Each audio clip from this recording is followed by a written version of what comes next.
Okay, so I showed you a whole bunch of differences. Well, really, the only difference between opacity and flow. And the reason I did that is to demonstrate something pretty cool. So we've got, just a standard hard round brush. We have our amazing brush that we love so much. Stuff's amazing. It's great. Let me clear out these two. Make a brand new layer. Whee! So we've got that. Right.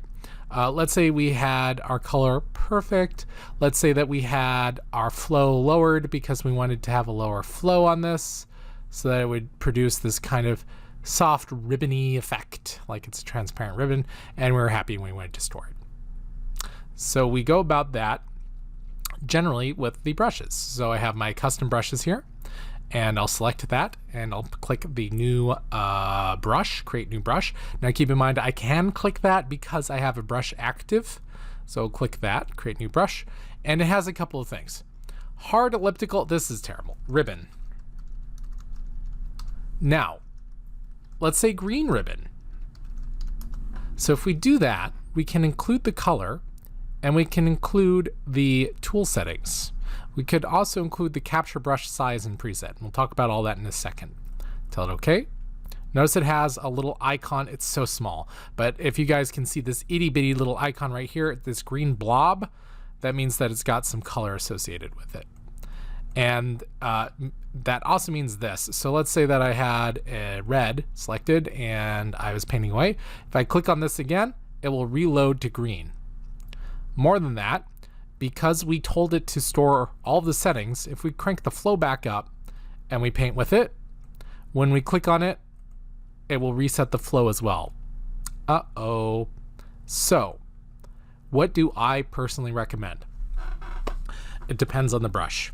I personally think, though, it's aggravating, very, very aggravating to have your opacity and your colors flipping around every time you're just picking a brush, and you'll sit there going, why did I store it that way? And I had to pause the video because I forgot to write this down, so you'll notice maybe something's changed here. You can store it that way because you can override it. And I always think it's just the Alt key. That's usually the case, but it's actually the Control Alt key. So let me demonstrate. So we clicked our green ribbon tool. If we were to click hard round, unfortunately that means that the flow, which was not stored on hard round, notice that it doesn't have a tiny brush icon. It's just its own little thing. That means that there's nothing in the options palette. I'm sorry, the options, it's not really a palette, the options bar, there we are, up in the options bar. So it's just wrecked our workflow. It's crazy, it's awful. So if we come back, so we go and we adjust everything, we're like, we're working at 100% flow, blah, blah, blah. So you see that we've got maybe even a color selected that we like, everything's going along well, but we need that ribbon brush, but without the color and without the brush. Hold down Control and Alt and click. We still have our color. We still have our flow. I always think it's Alt, but it's not. So I frequently will click this and just ruin my workflow, and it's just an aggravating thing for me. So what I personally recommend is when you store anything except the mixer brush, and we'll talk about why when we get to the mixer brush, when you store anything except the mixer brush, don't include the color and don't include the tool settings. Just tell it okay. In fact, I would, this is even worse, I would include the size so that when you go through, you'll know about what size this works best on because you'll have stored it. So the exact opposite of what Adobe Photoshop's trying to store is what you want to store, except under specific circumstances. And we'll talk about all of those in a little bit when we get to the mixer brush, because it does actually involve more of your pattern. So I am actually going to get rid of these. I'm holding down Control to select unrelated brushes. Shift will let you select in a row. So shift click. And this is actually another reason why I like to have it lower. It's treating it as a list. So if you shift click here, this makes total sense, right? Shift click, select, select, select, select, select. If you shift click here, you would think that it would get like these four, but sometimes it does. Sometimes it will get actually more. Notice the second time I shift clicked, it went ahead and grabbed that one. It's because the second time it doesn't know where it's coming from, so it's just going down the list we can't see and we select it. So it's another odd little confusion. And it's just a little issue with the current versions of Photoshop. I'm sure in a couple of versions, all this will be worked out. So for now, though, my recommendation, let me get rid of these, is unless you have to, don't store any additional information on here. Maybe the size, that could be useful. It will put in what the sizes are. Maybe not even that. Maybe just leave it alone, because then you can come back and forth to it and it won't be a problem. Let me throw away this goop that we've got going on. Actually, let's get rid of all these. Come back to a standard white background, make a new layer. Great. So let's say we've got it, we like it, we've stored it. Maybe we store it completely dry. And then I'll throw this one away. I should have renamed that. So how do I do that? Double click. And delete. There we go. So what if I want to save this brush? Now, I can actually click on the group that it's in, click on the flyout, and then go down to, I always lose track of this, export selected brushes. And we'll have this group, we'll call it custom brushes. And notice again, we talked about this earlier. It is storing it under a really weird location. Watch out for that. Don't lose track of it. Otherwise, you'll end up Googling, where did Photoshop store my brushes? And looking at it that way. So we've got that. And if we were to now delete our brush, delete our brush. Oh, right. So I'll just drag it to the trash can. I always think the delete key will make the world perfect, but it doesn't. So now I will fly out and I will import brushes. And we've got custom brushes. And notice that it loaded in something called custom brushes 2. Well, what happened? And now it has custom brushes inside of custom brushes 2. Well, what's all this mess? But inside there, there it is. So I did this wrong on purpose. What happened was that I have a folder called custom brushes. And if I get rid of that folder, and in fact, I'll get rid of both these folders. If I didn't have that, it would work exactly as you expect. Let's go File.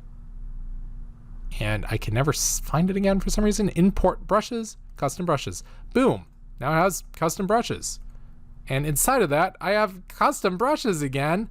What? At least it's named right. But occasionally you'll run into quirks depending on how you stored your brushes, what version of Photoshop, and all that. So sometimes you have to massage it a little bit. In this case, it likes having groups. And if I remember right, on the previous version of Photoshop, you could get around this by selecting the brushes you wanted rather than the entire group, and then exporting just those brushes by going to Export Selected Brushes. And then you could name it something. Oops.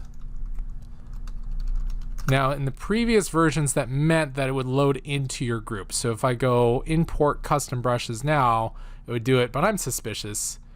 And sure enough, my suspicions were partially correct.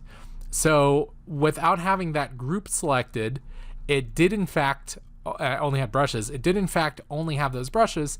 However, it didn't import it into my custom brushes selection, which is relatively new. So I'm just going to drag those up, and voila, you take care of it that way. So you can see this becomes a mess. And sorry for exploring that on the fly. I forgot that they had changed that in the current version of Photoshop, and they're likely to change it again.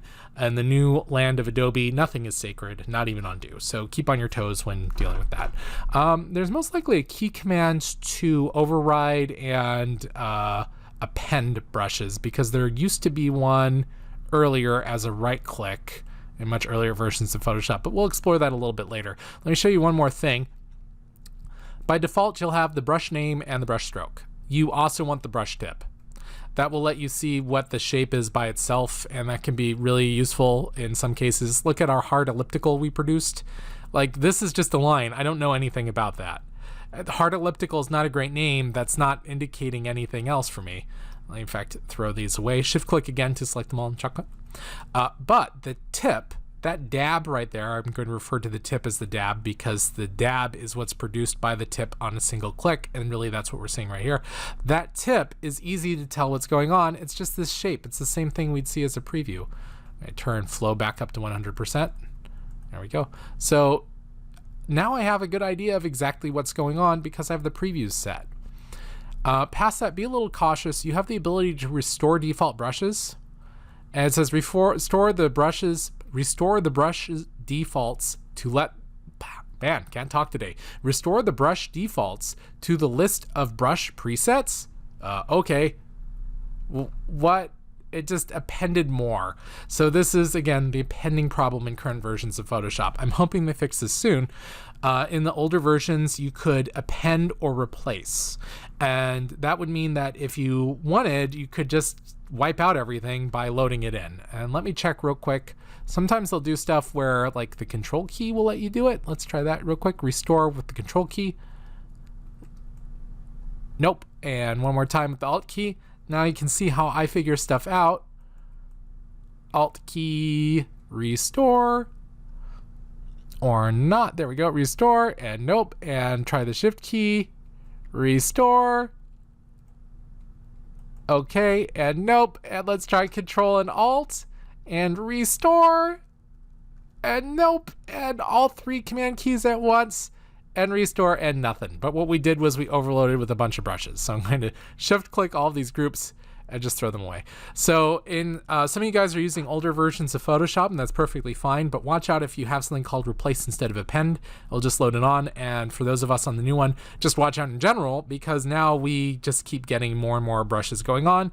Also, as you saw, if you have the group selected in the more recent versions of Photoshop, I want to say this was in the previous version as well, it will plop out this big glob of folders. And heads up too, on older versions of Photoshop, they didn't even have these folders, these groups, so you just had like long lists of brushes going on. Sometimes I preferred that. You can always recreate that though easily enough by just shift clicking to grab everything and then dragging them down in there, and then you're set. This is a brush preview that we'll deal with in a little bit. This is your zoom tool. And since I'm not going to be separating the brush, I'm just going to zoom in. I forgot to check if that would change the icon size on there. Okay, zoom in, and this will just list everything up so I don't accidentally get confused when I'm trying to select brushes. And once again, I have the legacy brushes in. I did not load up the adapted converted legacy tool presets. If I remember correctly, this means that it has captures of certain brush settings in the options bar at the top of the screen. I don't want that. So away you go. We're just going to deal with the standard legacy brushes for some of these things, which includes some really fun stuff like the natural brushes. These guys were classics for a very, very long time. Charcoal, for example, was kind of go-to. And then you also have some special effects ones, which are fun. The squares were a blast. These guys have been around for a while. We'll talk about how all these work by building some of our own. So I believe that covers everything on what this brush palette's doing. Shoot me a note if I skip something you feel is important. But for the most part, we have new brushes, new groups. We can rename them, we can delete them. We have our previews, turn all those on. You can show additional preset info. I say yes, so that we can actually see that. Showing recent brushes, that's just at the top. I should not have skipped that. We also have the preset manager, which allows us to go in and do adjustments on each of these guys. It's a little tricky sometimes, and I believe it affects our presets over here, but we'll experiment with that because it's been a little bit since I've done that. No, it doesn't. I'm sorry. I was just being hopeful. I always think that maybe it will, but no. So we'll go ahead and tell it done. Oh, and there's the undo. That's the other thing that I forgot to say. Let me recapture this. Forgot about this. So let's say we recaptured one that has the flow on it. Let's say that I did not actually want that. Let's say we recaptured one that has the flow on it. And let me add a new custom brush. And I will capture the tool size and the color. So now, and sure enough, it did increase the size. We've got the tool size and the color. Let me make a, clear that out and make a new layer. And I just alt deleted there. Make a new layer so I could see everything. If I were to say, go to a different brush and then change the flow back up, when I click on this one, oh, it's supposed to bring up the undo. Fair enough. So to this day, despite having reviewed this before recording these videos, some of these just are not intuitive to me.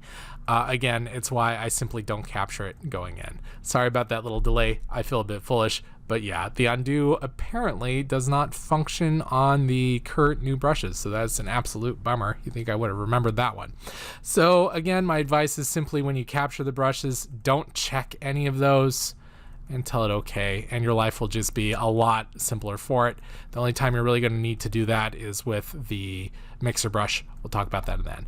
But first things first, we're going to talk about what all this stuff is over in brush settings. See you next video.